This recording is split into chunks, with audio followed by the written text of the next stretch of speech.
Ooh-wee, guys. Appreciate you tuning in. It's the Trucking Guy. Thank you, guys. Hope you're having a blessed day wherever you're at. Please subscribe to the channel, turn on notifications. Today's video is going to be about the good, the bad, the ugly. And, why you may want to do this business, okay? Or start out on your own, and why you might want to, work under somebody else. So I'm not necessarily deterring people from getting into it because I think it's a great industry. It's a great business. Just step out on the right foot. But let's get right into it. So the good, the bad, the ugly, right? The good would be, it's very lucrative. It's a great way to make a living. You can make great money, and I don't know any other industry that you can step in making $100,000 a year than being an owner-operator, right? Most company drivers, if you have a little bit of experience, obviously the bottom of the barrel, you got to learn, you got to put your time in, you got to take your licks, right? But after you get through that point, you can get to 50, 60, 70 cents, but a mile working for some of these conglomerates, right? But as far as, just getting in, to the industry, you've got to learn. But once you get through that point, then my advice is go straight into being an owner-operator. That is the fastest way that you can really start making good money for yourself. Now, with no education, no degree, and I don't mean no education, but no degree, no college background, none of that, you can go get a CDL, get some training, and go right into this job where you're making 100 grand a year as an owner-operator, right? And all the owner-operators know this. It's no hidden secret. And then, getting your own equipment and things like that. So there is a process that you have to put your time in and take your licks, right? So the good would be, once you become an owner-operator, is really good money, control of your own schedule, control of your time and freedom, work when you want to work. And I don't mean that just like, you don't have to work because you have to work, but I'm saying work when you want to work as far as setting it up, right? Being able to see the country, meeting people out on the road, different experiences, different situations, different times of year, weather, terrain. There's a lot of good in there, okay? Now, the bad and the ugly, okay? The bad would be that when you first start your first company, there's a lot of companies that won't work with you. So that's why I always recommend people go sign on with somebody, because insurance is expensive, and most companies, brokerages, as far as you guys think I'll get a load board and then I'll just book loads. It's not that easy, guys, because a lot of the loads that you're going to book on them load boards are with brokers that won't work with you until you've had a year of seasoning on your authority, right?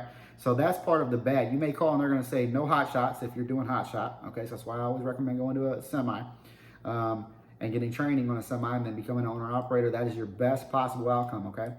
Some companies won't work with you for 90 days. Some brokerages won't work with you for 6 months, and some won't work with you for a year. Now, some will, but it just makes it tough, okay? Now, when I started out, it was brutal for that first 90 days, to 6 months. After that point, and back when I started, there wasn't a lot of companies that said you needed a year experience, and there's a lot more brokerages moving to that, just because they've had so many claims with so many issues with new startup hot shots primarily. But getting the through that 90 days and 6 months was tough, guys. I mean, it was just like, for the first 90 days, sometimes I let the truck sit at the house because I had other businesses and I was able to do that. But it was really tough because you'd get out there and you'd see good loads. Oh man, let me get this load. And they just wouldn't work with you. So once your authority has reached a certain point, they want to see that, you pay your bills, you're going to stick around, this is for you for real, and you're not just going to grab their load and disappear, right? So that's something that they want, okay? Some companies, I believe, like, Landstar, TQL, CH Robinson, Coyote, I think some of them, if you've had an MC before, they will work with you using your experience. If you've had a CDL before and can prove that you worked for another company for a while, or had experience, sometimes they'll take that into effect, I think. But for the most part, no, they won't work with you for 90 days, 6 months, and a year. So that's really tough when you first start out. That would be the bad, okay? The ugly, guys, would be insurance is ridiculous. When you first start up, you're at a huge disadvantage because your insurance is going to be, $1,800, $2,500, $3,000 a month, okay? Because you don't have experience, your MC is new, so they consider everything a new venture to be a liability, right? In fact, I've heard that with COVID and the election, all the things that are going on, a lot of insurance companies are not taking new authorities. I've been talking to people and they're saying that this is some of the issues that they're having. They've applied for their MC number, they got their DOT number, and they've got their equipment and stuff, but they can't get insurance because they call Berkshire, they call Progressive, they have an agent looking at different ones, and a lot of them are saying we're not taking anybody that doesn't have any year experience until next year, until things kind of level out and see where we're at, because they're a commodities company basically, guys. So they're looking at the stock market, the election, COVID, how things are impacted via COVID, all these different things that go into their algorithms to see how they're going to grow and expand their business. Insurance companies are super numbers just based, where they look at everything. When you apply, they look at your credit, they look at, your experience, they look at, your age, they look at all these factors, right? The state that you're out of, they base it on how many miles you're gonna drive a year, what type of equipment did you buy, all of these factors that go into their algorithm to spit out a number on if you're a liability or not. So that's part of the ugly, right? Then you also have, dealing with the disrespect, okay? Getting to a shipper and they won't load you till everybody gets back from lunch. Going to pick up a load, and if you're a hotshot and they say, oh, you need to get a real truck. We only load semis around here, stuff like that. Dealing with even some of the semi guys saying, hotshot guys are half-ass truckers and things like that. Picking up, dealing with brokers that are unscrupulous, that say things like, we're going to get over here and book a load and it's going to be such and such. We had one this week. The guy booked the load. He gets to the port to pick it up, one of my guys, right? This is a new broker. We didn't really work with him that much, but it was really a really good paying load, right? And this load was already, they'd shopped it with many other brokerages, and it was booked like 6 times. There was 5 people in the parking lot because they wanted it all picked up at 8 a.m., right? So everybody's there waiting, and it was one that needed an escort. It was a wide load. So the escort's been paid. He's there waiting with my guy. My guy's waiting there. And he's like, man, where are all these guys? Do they have a bunch of these things, or is it just one thing? And they're all like, no, where's yours going? So they're all going to the same place. So these guys all kind of figured out, I bet we're getting screwed here. As soon as it opened up and things figured out, there was only one of these things, and it had already been booked with this other one, and he had to cancel. We already pay escort. He had to pay, drive time. And then the broker didn't want to give a truck order not used, right? Then just ghosted us and didn't answer our calls. So now my driver already paid the escort cash. Different things that went into it. We worked it. The dispatch worked it. We had a ton of work going into booking this load, getting it set up, getting permits, buying the permits. Everything was already done to do this wide load. And then the broker just ghosts you and doesn't answer your phone call, doesn't want to pay you for permits or this or that or whatever, right? So that's the kind of thing that you deal with. And that's the ugly side of it when you get further into it. Dealing with DOT, sometimes DOT is very disrespectful and gets you for some of the dumbest stuff. They don't care about you as a person or a company that you're trying to do something good and transport things and have a service. They'll get you for a low tire or reflective tape missing or just something, right? And it's not that you're necessarily trying to get away with anything negligent that they could give you a warning for, just, kind of give you a tip and then pass you on the inspection. They write you up for it anyway, which negatively impacts your company, negatively affects you on your safety score. So that's part of the ugly, right? Banks also look at the transportation industry. When you say you're in trucking, I don't know why, they must have a lot of defaulted loans or a lot of defaulted equipment loans, trucking loans, things like that, because the failure rate's 90%, right? I just did a previous video on this, but they must have a lot of defaulted loans because they look at it as a high risk. So if you tell them I'm in the transportation industry, they're, oh man, whoa, they want to get into other types of businesses. So they don't want to give loans to almost anybody getting into the transportation industry. It's very tough for them to release monies or funds. Even if you have good credit, guys, they look at what you're in as a liability. This truck is only going to go so long. This, people get burned out at 3 years. Statistics, you've got the 90% failure rate, all the things that go into it, so they don't want a loan. So if banks look at it like that, DOT looks at it like that, and FMCSA is constantly on you, and insurance companies look at you as a liability, that's ugly in my opinion. They're not happy to partner with you. I noticed when I first started, insurance companies are not in this business to help you. They don't want to see you grow. They don't want to help you grow. Because when I came on, I said, just being naive, I want to have a 100 truck company, 200 truck company, right? And I'm actually going to make some content on what that would look like today. How would you build a JB Hunt in this day and age, right? Who's going to be the next one? Because that was built years ago before all the regulations and the liabilities and the access to information that loan companies, banks, insurance companies have, right? So I said, man, I want to have 100 trucks. If I had 100 trucks, I'd have a really good living and it would make me a millionaire, yada, yada. But when you get into it, insurance companies are not your friend. They are not a business partner of yours. They're actually a proponent that stands in the way of your growth, okay? They're not going to help you grow. They're not going to sit down and create a plan with you and say, okay, we want to help you grow to 100 trucks and here's how you can do it. No, they want to, don't add any trucks. Don't do this, don't do that, don't do that. And I think some of the reason why is they're able to spread out their risk between a lot of different people. So it helps them have a calculated risk where it's not so much where they have all their eggs in one basket and somebody that maybe is not doing things well or whatever, right? I don't really know the reason, but they're not in to help you. When you first start out, you call it Progressive, Berkshire, any of these companies, right? And they're not going to say, okay, this, that, whatever. Because when you call them, when you can't make that payment, or if something happens, or if they back charge you and backdate a bunch of insurance, right, and say, oh, well, we really need to insure you. This is supposed to be done like this. So now you owe us $10,000. You call them and say, well, I can't make that payment. Can you break it up over months or whatever? They say, nope, they will click. They won't help you, right? Or if you get a quote from them up front starting your business and you say, hey, man, this quote's really high. You know, is there anything you can do to help me? Nope.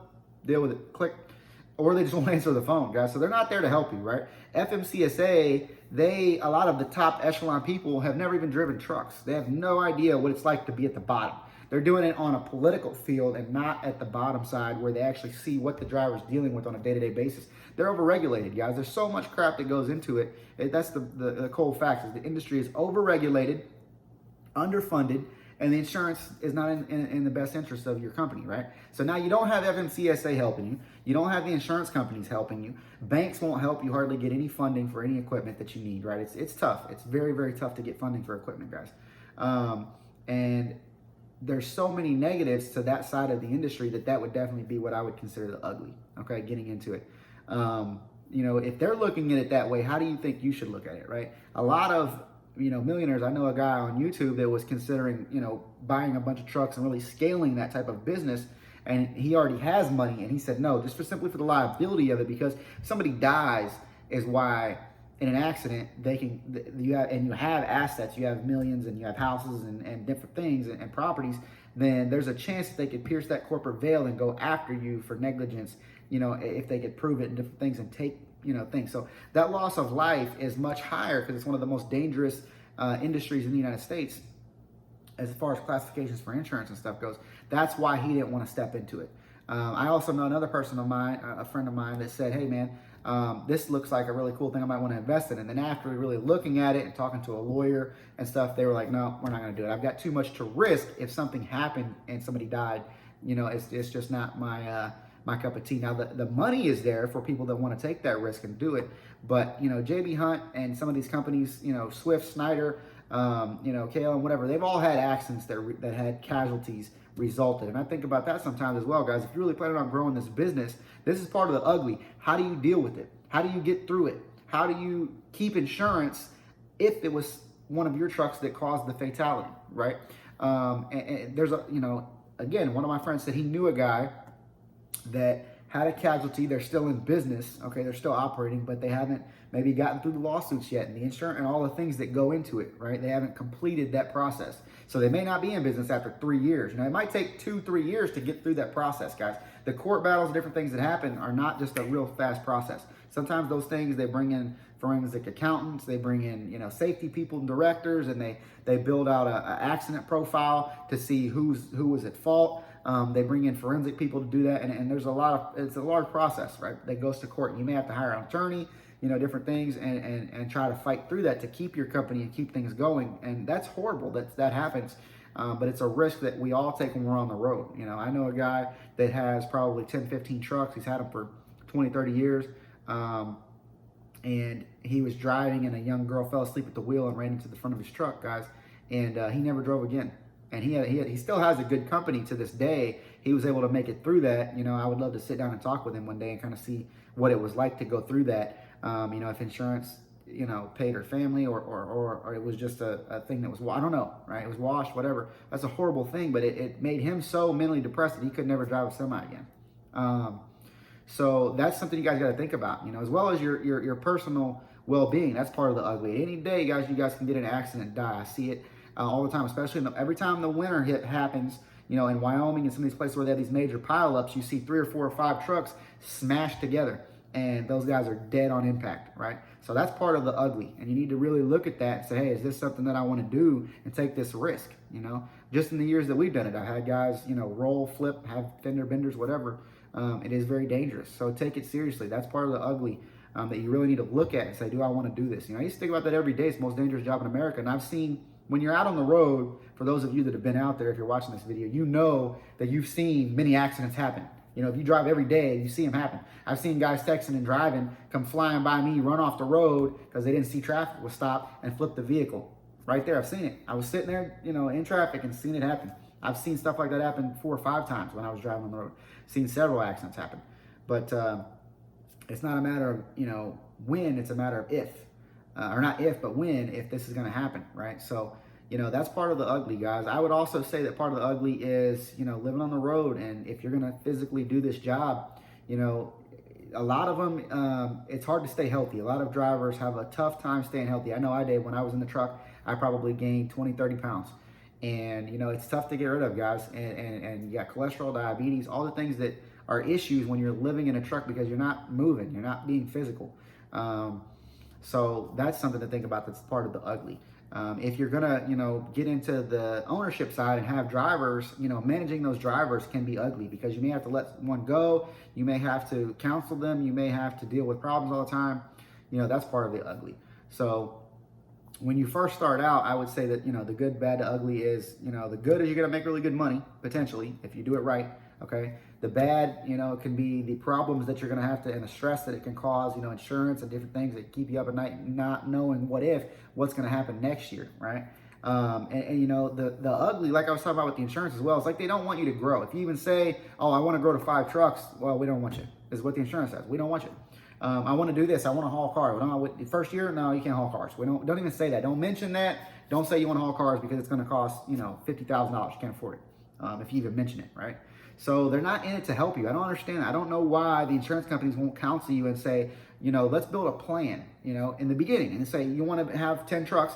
This is what a 10 truck company over 5 years, 3 years, whatever. You can do it like this. This is how we want you to do it. If you can do it like this and prove to us that you can do it and get in with 1 or 2 trucks, then you can build it to 10 trucks. But they don't do that. They just say, here's what your bill is going to be. You know, they're not in it to help you. So that's, I think, part of the ugly.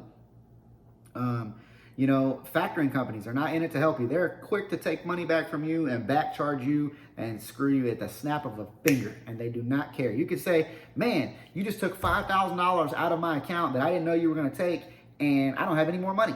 That is literally every dollar I had. I can't get fuel. I've got that was driver's pay. I have to pay my driver, and now he's going to quit because you won't release my funds, right?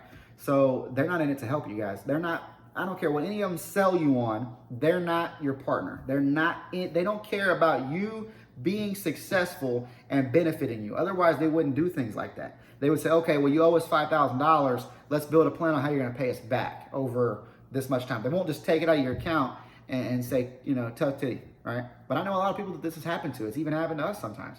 So, and we had to recover and say, okay, well, now I've got to take it off my credit card, or I've got to pay it out of my own profit, or I've got to, you know, do this or leverage that and to make things work and make things happen. Maybe you've got a truck payment due and they something like that happens, right? So, you know, or even COVID, guys, you never know what's going to happen. You cannot foresee the future. Something else bad could happen in 5 years that's similar, or next year, and you're just not prepared for it. That's part of the ugly of just being a business owner in general and starting out. So I don't want this video to drag on too long, but the good, the bad, the ugly, that's kind of what I see it as. Don't let that deter you. Some of the negatives outweigh the positives, guys. It is a good way to make a living. It is a good way to grow a business and be successful. There's a lot of people doing it and adding on 2, 3, 4, 5 trucks. It is possible, but there's so many roadblocks that stand in your way and hinder you from doing it that it is tough, and you have to have a strategic plan to overcome them. And if I were you, I'd watch content like this or other people that kind of explain these things and how they're going to happen to you. Because there wasn't many people on YouTube talking about it when I started. It was kind of becoming a new thing to talk about Hotshot and trucking and different things. Because if you look at some of these channels, they've only been around for, you know, 2, 3, 4, 5 years, right? So when I started 4 or 5 years ago, there wasn't anybody really that I know of that was big talking about this type of thing. And I think that was probably what led to so much failure rate, is because there were still a lot of MC numbers popping up, but there wasn't education really out there. Now some of them, you know, like my Shaggy, some of these guys, they've been doing it for years. They just never blown up. And I don't know why they just, you know, it didn't happen. Social media, things have changed over the years to where they've gotten bigger now and didn't then. Right, but you can grow a fleet, you can grow a company. It seems like the only way to do it is one of 2 ways. Have a bunch of money to start it, so you come into it with, you know, $500,000, either whether it be credit, borrowed, or cash, or inheritance, or whatever, or you build it over time. So you build 1 truck, next year you add another truck, next year you add another truck, next year you add 2 or 3 or 4 trucks, and you build it over a period of 10 years, right? You can't just come into it and say, man, I want to build to 100 trucks, snap your finger and build to 100 trucks. It's just, the insurance doesn't want you to do it. You know, it puts a lot of red flags out there for the insurance, for FMCSA, for audits, for different things, right? So that's just my 2 cents about the part of the ugly. If you guys come into it thinking, hey, I want to build a 50 truck fleet, it just, all the ones that I know of that are that big did it over 15 years, 20 years. They didn't do it at the snap of a finger. Now, I've seen a few exceptions online on YouTube that have 50 trucks and they built it in, like 3, 4, 5 years, which is pretty cool. And I would love to do that as well, but it's proven to be difficult. It seems like the universe wants you to have, when you get to 20, and you want to grow to 30, a bunch of guys leave and quit or whatever, and you're back down to 20 again or whatever, if you're doing owner-operators. Because in my opinion, that's the only way to really scale the business, is to have owner-operators. You can't go out and buy 50 trucks. You could lease them, but you can't even do that without a big customer. If you were going to take on a big customer and prove that account, and then you needed that equipment, then you could make it work. But you're not going to go to any leasing facility and say, I need 50 trucks tomorrow. I have good credit. Here's money down on all 50 of them. It's just not going to happen. Because they're going to say, well, what's your plan? And where are you going to put them to work? And what drivers do you have? And, what's your experience? And how long has your MC been in business? They're going to, all these things, and then they're going to turn it down based on that, right? And you don't have the money to go buy 50 trucks at, whatever, it'd be $5 million, right? So the only way to really, truly scale a business that big is, unless you're, making money and buying $10,000 or $15,000 used trucks, and hoping that they're going to stay on the road, you could probably build a 50, but I guarantee you a lot of them are going to have some big breakdowns.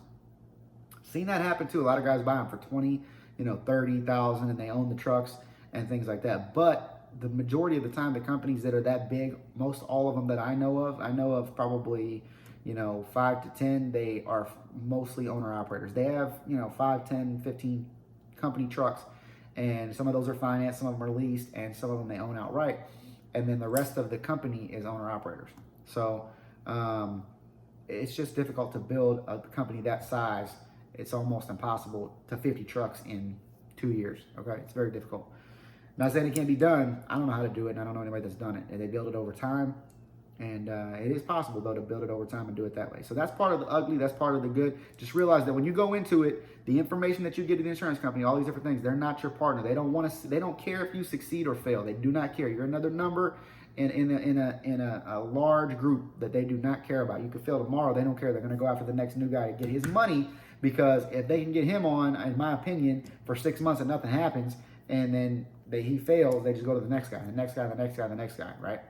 They probably make their money on more profitable things like homeowners insurance and stuff like that. So that's the good, the bad, the ugly from the trucking guy. I appreciate you guys tuning in. Click on the subscribe button if you would, please. Turn on notifications to catch my next video, as well as if you're looking for another video, here's one, as well as a playlist. I appreciate you guys tuning in. We'll catch you on the next one.